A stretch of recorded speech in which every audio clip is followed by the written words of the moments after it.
Assalamualaikum warahmatullahi wabarakatuh. Kami kumpulan 2 akan membentangkan kertas kerja kami yang bertajuk Penyelidikan Amalan Pemakanan Seimbang dalam kalangan pelajar UKM Bangi. Ahli kumpulan kami terdiri daripada 5 orang iaitu Nik Aina Farzana, Muhammad Aidil Syauqi, Nur Alia, Muhammad Syamil Izzat dan Safira. Agenda kami pada hari ini adalah menyampaikan pengenalan kertas kerja kami, ulasan kepustakaan kami, analisis data yang telah dikumpulkan daripada survey-survey kami, perbincangan berdasarkan maklumat yang kami dapat dan kesimpulan daripada kertas kerja kami. Pengambilan pemakanan yang seimbang merujuk kepada pola pemakanan yang memenuhi keperluan nutrisi tubuh dengan jumlah proporsi yang tepat. Ianya penting kerana nutrisi adalah asas kepada kesihatan dan kesejahteraan hidup manusia. Kelas piramid makanan merangkumi karbohidrat, protein, lemak, vitamin, mineral dan juga air untuk menjalankan fungsi harian tubuh. Pengambilan pemakanan yang seimbang melibatkan 3 prinsip utama iaitu pelbagai jenis makanan, proporsi yang tepat dan juga kuantiti yang sesuai. Tujuan kajian adalah untuk mengenal pasti tabiat pengambilan makanan dalam kalangan pelajar UKM, untuk mengenal pasti faktor-faktor yang menyumbang kepada pengambilan makanan seimbang dan juga tidak seimbang dalam kalangan pelajar, dan akhir sekali untuk mengkaji kesan-kesan terhadap kesihatan akibat daripada pengambilan makanan yang tidak seimbang secara berterusan. Penelitian ini hanya mempertimbangkan pengumpulan data daripada pelajar UKM bermula daripada tahun 1 sehingga tahun 4 selama 2 minggu sahaja. Variabel yang dipertimbangkan dalam penelitian lebih tertumpu kepada tabiat atau habit pengambilan makanan yang diamalkan oleh pelajar UKM dan juga faktor-faktornya. Kaedah yang digunakan adalah kaedah survey soal selidik.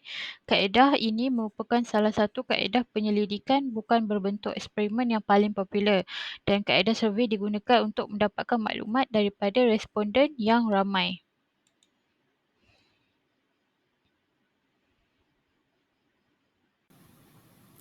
Amalan pemakanan seimbang. Menurut Kamus Dewan dan Perpustakaan, pemakanan diterangkan sebagai pelbagai jenis khasiat yang lazimnya diambil atau dipilih untuk dimakan. Dengan pemahaman yang menyeluruh, makanan merujuk kepada sebarang bahan yang boleh dimakan untuk mengekalkan dan membina pertumbuhan dan kesejahteraan tubuh badan. Makanan yang seimbang membekalkan nutrien penting, meningkatkan fungsi sistem badan dan memelihara nutrien sedia ada untuk memastikan keseimbangan yang harmoni dalam badan. Pemakanan adalah aspek asas kewujudan manusia yang memberi kesan ketara kepada pelbagai aspek perkembangan kita, merangkumi pertumbuhan fizikal, rohani, mental dan emosi. Halangan terhadap pengambilan makanan seimbang. Penerapan gaya hidup sihat dalam kalangan pelajar universiti umumnya kurang, terutamanya disebabkan oleh pelbagai halangan seperti kekangan masa dan kewangan, beban kerja yang berat dan kesedaran pelajar yang terhad. Terdapat pelbagai klasifikasi halangan yang dikenal pasti oleh penyelidik yang boleh dibahagikan kepada 2 kategori berbeza iaitu halangan fizikal dan juga halangan psikologi. Halangan fizikal merangkumi faktor seperti kekangan masa, ketiadaan makanan berkhasiat dan juga harga yang tinggi. Sebaliknya, halangan psikologi merujuk kepada cabaran yang berkaitan dengan tabiat pemakanan dan tahap keazaman seseorang. Kebaikan pengambilan makanan seimbang terhadap kesihatan. Kumpulan makanan tertentu atau corak pemakanan keseluruhan seseorang itu mempunyai kesan yang ketara terhadap kesihatan dan boleh memainkan peranan penting dalam mencegah penyakit tidak berjangkit. Pengambilan makanan yang seimbang juga menggalakkan kesihatan dan menyekat sebarang penyakit berbahaya, dan ia menjadi elemen asas corak pemakanan yang penting mengikut kesesuaian dan keutamaan terhadap serantau tertentu. Selain itu, terdapat banyak bukti yang menunjukkan bahawa membuat perubahan diet boleh memberi kesan positif terhadap gejala kemurungan. Hai, nama saya Safira dengan nombor matrik A181002 dan saya akan membentangkan analisis data bagi kajian ini. Terdapat 4 bahagian data iaitu demografi, tabiat pengambilan makanan, faktor dan kesan pemakanan seimbang dan tidak seimbang. Bagi kajian ini, responden kami terdiri dari pelajar UKM tahun 1 hingga 4 dan majoritinya adalah pelajar tahun 4. Kebanyakan pelajar dengan peratusan sebanyak 34.4% tinggal di luar UKM dengan menyewa rumah dan 25% pelajar tinggal di kolej-kolej mas. Terdapat juga pelajar yang tinggal bersama keluarga dan selebihnya berada di kolej-kolej lain di UKM. Walau bagaimanapun, hanya separuh daripada responden kami mempunyai kenderaan sendiri seperti kereta dan motor. Bagi analisis data bahagian B, majoriti responden menyatakan mereka mempunyai akses untuk mengamalkan gaya pemakanan yang sihat dengan peratusan sebanyak 78.1% dan lebih daripada separuh responden iaitu 56.3% mengambil sekurang-kurangnya 2 kali hidangan berat sehari. Namun, lebih kurang 8/9 responden iaitu 88% responden terlepas sekurang-kurangnya sekali waktu pemakanan mereka dengan majoritinya akan terlepas makanan sarapan. Analisis ini pula menunjukkan kekerapan responden mengambil buah-buahan, sayuran, protein dan karbohidrat dalam masa seminggu. Sebanyak 43.8% responden jarang mengambil buah-buahan dan sebanyak peratusan yang sama juga mengambil sayuran 2 hingga 4 kali seminggu. Manakala majoriti responden mengambil protein dan karbohidrat 5 hingga 7 kali seminggu dengan masing-masing 68.8% dan 90.6%. Bagi pengambilan makanan ringan, lebih separuh daripada responden memakan snack beberapa kali seminggu. Namun, tiada perbezaan ketara yang dapat dilihat bagi pengambilan minuman manis di mana ada yang meminumnya jarang-jarang atau beberapa kali seminggu.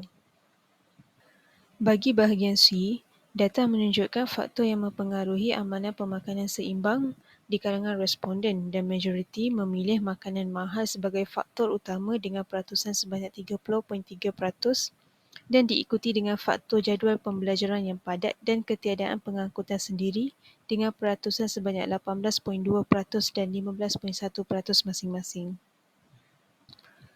Bahagian yang terakhir pula menunjukkan data nilai kekerapan, kesan-kesan pemakanan seimbang dan tidak seimbang di mana majoriti responden iaitu sebanyak 9 pelajar menyatakan mereka hilang fokus apabila mengamalkan pemakanan tidak seimbang tetapi dapat merasai perubahan iaitu mudah fokus apabila mengamalkan pemakanan seimbang. Dalam kajian ini, kami akan membincangkan 3 perkara utama yang terdiri daripada tahap pengetahuan pelajar terhadap pemakanan seimbang, faktor yang mempengaruhi serta impak terhadap diri mereka. Berdasarkan analisis data, kita dapat memperlihatkan bahawa kebanyakannya prihatin akan keburukan makanan ringan dengan sejumlah besar responden mengambil sumber yang membekalkan tenaga kepada tubuh badan seperti protein dan karbohidrat berbanding mengambil snack dan minuman manis. Namun, mengikut analisis skor kekerapan, responden memakan buah-buahan dan sayur adalah pada tahap rendah iaitu di bawah 50%. Melalui dapatan kajian, kami dapat simpulkan bahawa pelajar mengetahui tetapi tidak mengambil berat akan amalan pemakanan yang seimbang.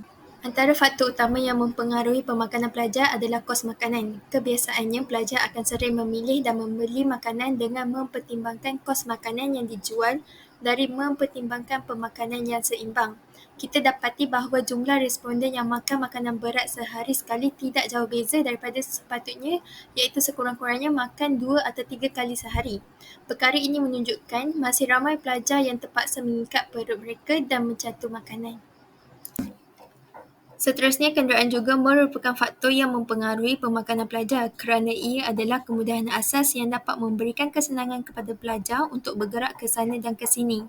Majoriti responden tidak mempunyai kenderaan iaitu sebanyak 48.5%. Ini menjadikan kafeteria di setiap kolej memainkan peranan penting dalam menyediakan perkhidmatan makanan. Namun demikian, sebahagian responden menyatakan bahawa kafeteria bagi kolej tertentu kadang-kala tidak beroperasi pada hujung minggu ataupun pada hari cuti awam. Hal ini menjadi kekangan kepada para pelajar untuk mengambil pemakanan seimbang pada setiap hari.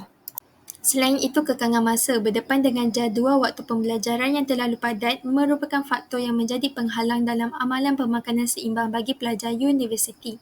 Kebanyakan responden juga menunjukkan pengambilan makanan secara tidak teratur, iaitu sebanyak 69.7% terlepas waktu sarapan pagi.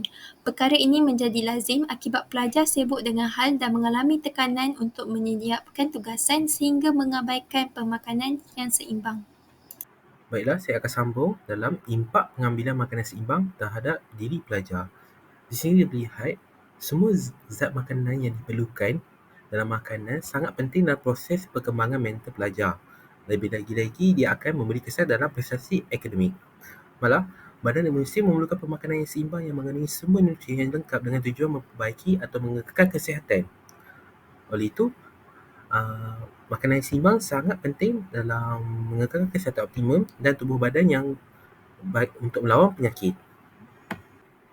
Baiklah, saya akan teruskan kepada kesimpulan. Bagi memperbaiki amalan pemakanan yang sihat dalam kalangan pelajar UKM, haruslah kita teruskan dalam program berilmiah, inisiatif yang memberi tumpuan kepada pendidikan pemakanan, promosi pilihan makanan yang lebih sihat dalam premis kampus dan strategi pengurusan tekanan boleh memainkan peranan penting dalam memupuk tabiat pemakanan yang lebih sihat dalam kalangan komuniti pelajar. Namun oleh itu, kita haruslah ada kolaborasi bersama antara pelbagai pihak di UKM, menekankan keperluan untuk penyelidikan berterusan dan intervensi jangka panjang untuk menangani pelbagai aspek yang mempengaruhi tingkah laku pemakanan pelajar, melibatkan pelajar, fakulti dan pihak yang berkepentingan yang berkaitan dalam usaha kolaboratif ke arah menggalakkan tabiat pemakanan yang lebih sihat, merupakan langkah penting ke arah memupuk budaya pemakanan seimbang dalam persekitaran universiti.